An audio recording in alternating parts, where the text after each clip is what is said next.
주시옵소서. 하나님 아버지, 우리 교회가 빈자리가 너무나도 많사옵니다. 많은 성도님들이 몰려오셔서 빈자리를 채워 주시옵소서. 우리 담임 목사님 네 분께 강건함을 주셔서 어려운 처지에 있는 이 교회를 잘 지켜주시고 인도에 나아가게 힘과 능력을 붙들어 주시옵소서. 사랑하는 성도님들이 교회 생활의 축복을 받으며 하나님께 사랑받는 자로 육신적으로도 아름답고 건강에 살아갈 수 있게 축복하시며 믿음 가운데 최선을 다하게 하시며 지혜와 총명을 주사 승리하게 하옵소서. 이 모든 말씀 살아계셔서 우리와 함께 계시는 주 예수 그리스도 이름으로 기도드리옵나이다. 아멘. 아멘.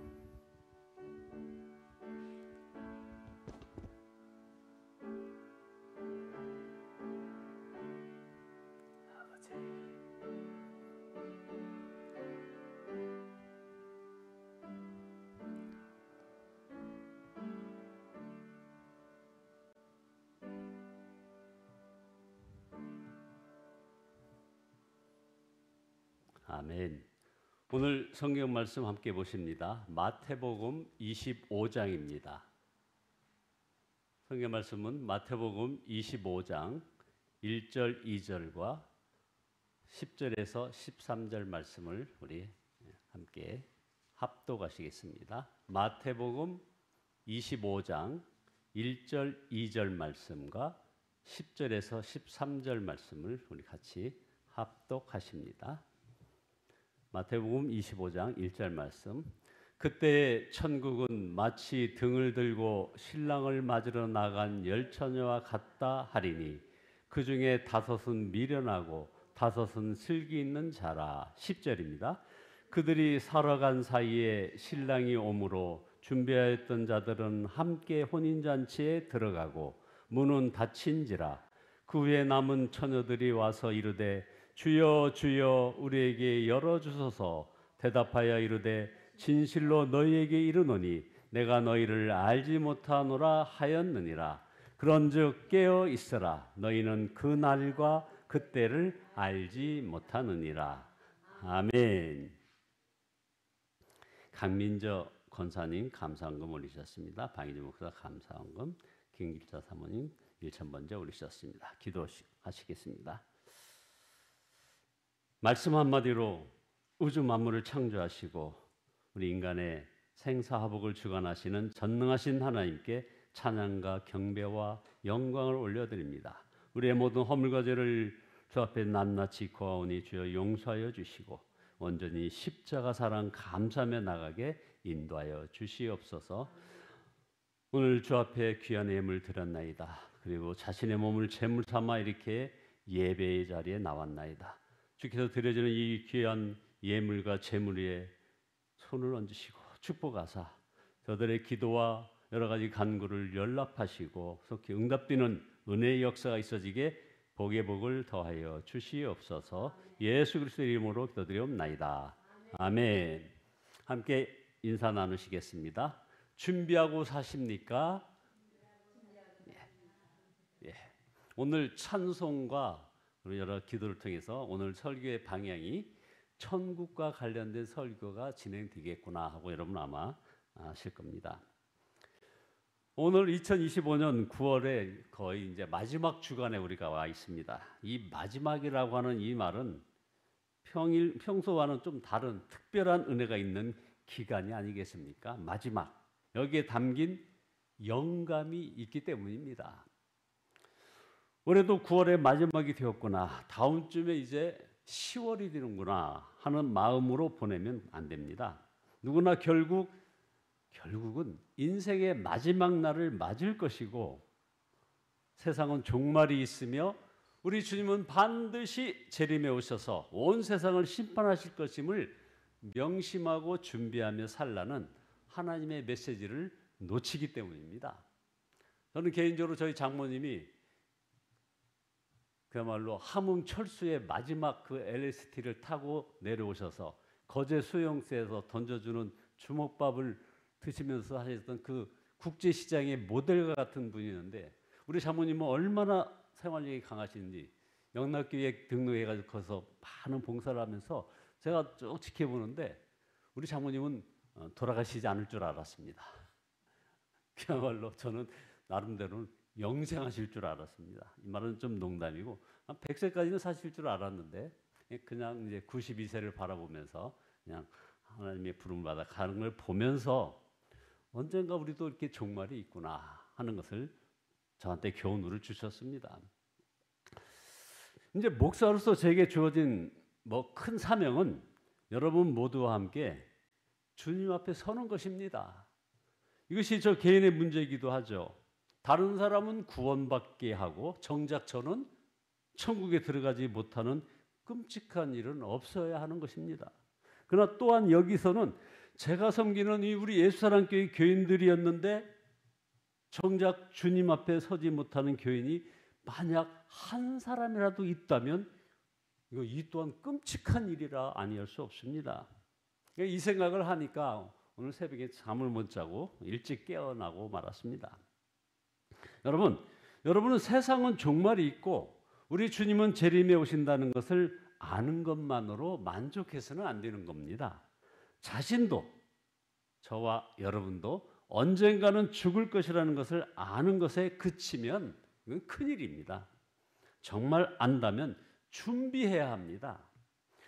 우리는 죽음 앞에서야 무엇이 중요한지를 깨달아집니다. 만약 지금 이 시간 저와 여러분이 유언장을 쓰신다면 무엇이라 쓸 것 같습니까?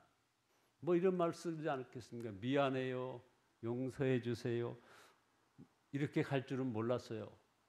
이 문구는 지금 망우리 공동묘지에 있는 그 문구 중에 일부입니다. 이 말밖에는 쓸 것이 없다면 중요한 사람, 중요한 일을 놓치고 살았다는 겁니다. 오늘 예배에 오시면서 그리고 이렇게 교회 유튜브 영상 예배를 임하시면서 마음에 걱정 근심된 일이 많이 있었을 겁니다. 그러나 유언장을 써볼 때 생각나지 않는 일이라면 사실은 아무것도 아닌 걸 가지고 걱정하고 쓸데없는 일로 고민하고 살고 있었던 것이죠. 하나님께서는 지금 당신의 아들을 위하여 지금 오늘 본문처럼 신부를 구하고 계십니다. 그것을 마태복음 25장에서 슬기로운 5 처녀 비유로 말씀하셨습니다. 혼인잔치의 문이 닫힌 다음에 기름을 준비하여 문을 열어달라고 두드렸던 미련한 5 처녀의 이 교훈을 지금 얘기하고 있습니다. 신랑으로부터 내가 너희를 도무지 알지 못하노라 하는 말만 들었다는 그런 스토리입니다. 여러분 이 말씀을 그저 성경에 나오는 어떤 흥미로운 이야기의 하나로 들으시면 이건 정말 큰일 납니다. 저와 여러분이 마지막에 겪게 될 그런 일이기 때문입니다. 우리는 슬기로운 5 처녀와 같든지 아니면 미련한 5 처녀와 같을 것입니다. 우리 인생의 가장 심각한 문제라고 아니할 수가 없는 거죠. 그러므로 대단히 중요한 지금 말씀에 우리가 직면하고 있습니다. 누가복음 17장 26절에서 예수님께서 재림에 오실 때 우리 성도들이 준비되지 않은 채 살아갈 것이라고 말씀을 하셨습니다. 지금 온갖 흉악한 범죄들이 막 난무하죠. 그래서 어마어마한 죄들이 지금 있습니다. 그러나 우리 예수님께서는 사람들이 저지를 죄에 대해서 거기에 보면 특별한 언급을 하지 않으시고 사람들이 마치 먹고 마시고 시집가고 장가가고 집 사고 차 사고 하는 이런 거 그런 걸로 하려고 태어난 것처럼 사는 그런 문제를 우리 주님은 더 염려하셨습니다. 다시 오실 주님 앞에 설 때를 전혀 준비하지 않고 살고 있다는 것입니다. 우리는 흉악한 죄를 짓지 않고 있는지는 모릅니다. 그러나 세상에 푹 빠져 살고 있을 수는 있습니다. 이것이 두려운 일입니다. 마지막 날을 준비하지 않고 살기 때문인 것입니다. 한 3년 전에 우리는 이미 코로나 팬데믹을 경험하면서 이 기독교인 영성에 아주 심각한 그 안일한 인식을 사탄 마귀가 심어주었습니다. 그래서 주님이 피로 값주고 사신 이 교회 예배에 심각한 타격을 받았는데 그 후유증이 지금까지 계속되고 아마 앞으로도 계속될 겁니다. 거기다가 초대교회에 엄청난 핍박이 있었습니다. 초대교회가 그 핍박을 이길 수 있었던 힘이 무엇이었을까요? 그것은 바로 주님이 다시 오신다는 그 신앙이었습니다. 여러분은 주 예수여 오시옵소서 마라나타 하실 수 있습니까? 아멘. 대부분의 성도가 이 기도를 사실은 잘 하지 못합니다. 겁부터 난다고 얘기를 대부분 합니다. 예수님께서 지금 오시면 안 되는데 하는 마음이라면 이건 정말 심각한 상태인 거죠. 주님이 그 사람을 신부라고 여길 수 있겠습니까? 자, 그러면 어떻게 해야 합니까? 우리 주님은 깨어 있으라고 명령하고 계십니다. 마태복음 25장에 그런즉 깨어 있으라 너희는 그날과 그때를 알지 못하느니라. 여러분, 이 말씀은 불신자에게 주신 말씀이 아닙니다. 제자들에게 하신 말씀입니다. 열처녀 모두 신랑을 기다렸음을 보면 그냥 오늘날로 이걸 적용을 하고 말을 한다면 예수님을 믿고 세상의 종말과 주님의 재림을 들어본 사람들 모두를 가리키는 것을 알 수 있습니다. 교회만 다닌다고 다 영생을 얻게 되는 것은 아니라는 겁니다. 영적으로 잠든 상태에 있는 성도들이 있다는 겁니다. 그러니까 우리가 준비하고 살아가야 할 그 기름, 오늘 본문에 나오는 그 열처녀의 그 기름 얘기 나오잖아요. 그 기름은 성령을 따라 사는 삶을 말합니다. 예수님을 뜨겁게 사랑하고 주님과 친밀하게 동행하는 것을 말하는 겁니다. 기름을 준비하지 못했던 처녀들에게 신랑은 내가 너희를 알지 못하노라. 다른 번역에는 내가 너희를 도무지 알지 못하노라. 그렇습니다. 기름 준비가 없었다는 말은 주님과 친밀히 동행하지 않았다는 말인 것이죠. 주님의 재림의 신앙이 너무나 중요하기에 마귀가 온갖 미혹으로 혼란을 시키고 있습니다. 이단은 한결같이 바로 이 종말 신앙을 왜곡해서 일어난 겁니다. 뭐 신천지부터 시작해서 저 통일교라든가 이게 다 그 이단들의 종말 신앙을 왜곡해서 자기가 뭐 참 하나님이고 참 이상한 소리를 하는 겁니다. 이런 시한부 종말론은 또 큰 혼란을 주기적으로 우리에게 주면서 일어나곤 했던 겁니다. 그것은 주님의 재림이 분명한 사실이고 너무나 중요하다는 것을 반증하는 것입니다. 마귀가 왜곡하려는 것은 주님의 재림을 무시하고 사는 것입니다. 이게 무슨 말입니까? 마귀는 주님의 재림을 그런 것은 없어. 오더라도 아마 많은 세월 뒤에 있을 거라고 하면서 왜곡하고 이게 비트는 겁니다. 2000년 동안 안 오셨는데 언제 오겠어? 그리고는 생각도 하지 않고 살아라 하는 거죠. 마태복음 24장에 타락한 삶을 살다가 예수님도 버림받은 종 이야기가 나옵니다. 마태복음 24장 48절에 만일 그 악한 종이 마음에 생각하기를 주인이 더디 오리라 하여 동료들을 때리고 술 친구들과 더불어 먹고 마시게 되면 생각하지 않은 날 알지 못하는 시간에 그 종의 주인이 이르러 엄히 때리고 외식하는 자가 받는 벌에 처하리니 거기서 슬피 울며 이를 갈리라. 이 종이 타락한 이유가 무엇입니까? 마음에 생각하기를 주인이 더디 오리라 한 겁니다. 혹 이 방송을 보시거나 우리 예배 참여 여러분 가운데 혹 여러분 중에 이런 생각을 하고 있는 분 없으십니까? 이것은 분명히 마귀에게 완전히 속고 있는 겁니다. 또 하나는 일상생활을 포기하게 하는 겁니다. 주님이 곧 오시니 학교도 다닐 필요 없고 뭐 시험을 칠 필요도 없고 직장 다닐 필요도 없고 그저 모여서 기도하고 예배드리다가 주님을 맞이하자는 이런 입장입니다. 누구도 그런 식으로 주님의 재림을 말하면 100% 이단이고 미혹입니다. 우리 주님은 누가복음 17장에서 열심히 일을 하다가 구원받는 자는 데려감을 받을 거라고 분명히 말씀하고 있습니다. 누가복음 17장 35절에 두 여자가 함께 맷돌을 갈고 있음에 하나는 데려감을 얻고 하나는 버려둠을 당할 것이니라. 종말 신앙은 현실을 도피하는 것이 아니라 더욱 신실하게 사는 것을 말하는 겁니다. 그래서 로마서 13장 11절에 또한 너희가 이 시기를 알거니와 자다가 깰 때가 벌써 되었으니 이는 이제 우리의 구원이 처음 믿을 때보다 가까워 왔음이라. 밤이 깊고 낮이 가까웠으니 그러므로 우리가 어둠의 일을 벗고 빛의 갑옷을 입자 말씀하셨습니다. 재림신앙은 우리의 모든 삶에서 주님과 동행하며 사는 것을 말하는 것입니다. 그래서 일상생활에 더 충실하게 사는 것입니다.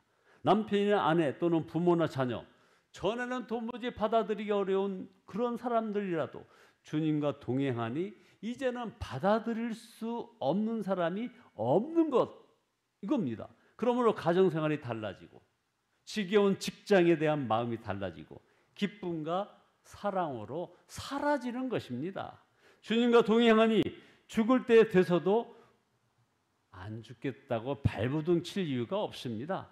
주님과 동행하니 주님 앞에 가는 것입니다. 여러분, 이제 우리 질문해야 합니다. 다시 오실 주님을 맞이할 준비는 하고 사십니까?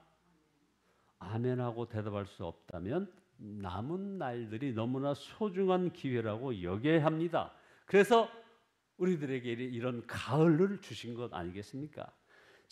만약 지금 방탕하고 술 취하고 음란하고 호색하고 다투고 시기하고 정욕을 위해 육신의 일에 빠져 산다면 이 해가 가기 전에 반드시 회개해야 합니다.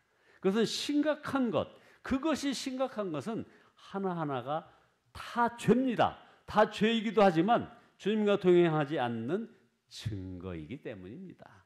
지금 사는 모습으로 주님을 맞이하게 될 것을 알아야 합니다. 무슨 말입니까? 지금 저와 여러분이 사시는 그대로, 그 모습 그대로 우리 주님을 맞이하게 될 것을 우리가 알아야 하는 것입니다. 열심히 살았다고 안심해도 안 됩니다. 가정과 직장을 위하여 열심히 살지만 하나님과의 관계는 엉망이채 사는 사람 너무나 많습니다. 한 가지 예화를 소개하고 정리하겠습니다. 제가 1975년도에 군대를 갔는데요. 마침 그 군대가 판문점 인근에 있는 그 임진각 주변에 그 임진각을 따라 있는 그 부대입니다. 거기서 포병, 측지병과 군종병을 겸해서 근무하고 있었는데요. 그때 평생 잊을 수 없는 꿈을 꾼 적이 있습니다. 마침 직전에, 꿈을 꾸기 직전에 제가 임진강에 저희가 탄 차가 측지 작업을 하러 가다가 급하게 가는 바람에 임진강에 굴러 떨어져 가지고 마침 거기에 엄청나게 있는 아카시아 나무에 대롱대롱 걸려 있었던 그런 경험이 있었거든요. 죽다 살아난 겁니다.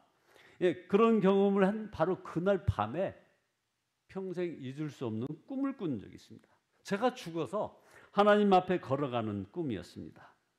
얼마나 두려웠겠습니까? 준비하지 못했다는 생각 때문이었습니다. 그냥 군종으로 열심히 초소 방문도 하고 예배도 인도하고 뭐 했는데 이런 목회조차 저 자신을 위하여 열심히 했던 것뿐이라는 것, 이것을 알았어요. 깨어보니 꿈이었습니다. 다시 잠들지 않을 만큼 선명한 꿈이었죠. 그래서 김신조 일당이 침투했던 그 산악 거기에 보초를 서면서 기도를 했다. 나의 유익을 위해 살지 않겠습니다, 주님. 그 순간 나의 유익을 구하며 살았던 것이 얼마나 두려운 일인가를 경험했었습니다. 만약 그런 경험이 없었다면 나의 유익을 포기하는 것이 어렵게만 느껴졌을 것입니다. 저는 여러분 모두 다 마지막 날 주님과 함께 서게 되기를 기도합니다. 한 사람도 제외되지 않기를 진심으로 기도합니다. 교회에 다녀도 예배만 드리는 신앙생활, 이것을 청산해야 합니다. 천국에 들어가는 마음으로 공동체에 속해야 합니다. 주님이 나와 함께 하시겠지 하는 마음으로 그냥 거기에만 만족하면 안 됩니다. 그래서 매일 성경 통독, 큐티, 그리고 이렇게 새벽기도 이런 거 주님과 동행하였는지 그 기록하면서 좀 살아가야 합니다. 하나님의 나라를 이따금 생각나면 큰일입니다. 먼저 하나님의 나라와 그의 의를 구하라 하셨습니다. 매일 합심기도도 같이 하시고 오늘이 2025년 인생의 마지막 날 주님이 오시는 그날이 아닌 것에 우리는 감사해야 합니다. 인생의 마지막 순간에는 후회와 두려움이 되지 않도록 돌이킬 기회를 주신 것입니다. 마지막 날 오늘처럼 이렇게 예배하면서 주님을 맞이하시기를 예수 그리스도의 이름으로 축원드립니다. 기도하시겠습니다. 너희는 먼저 그의 나라와 그의 의를 구하라. 그리하면 이 모든 것을 너에게 더하시리라 말씀하신 주님을 찬양합니다.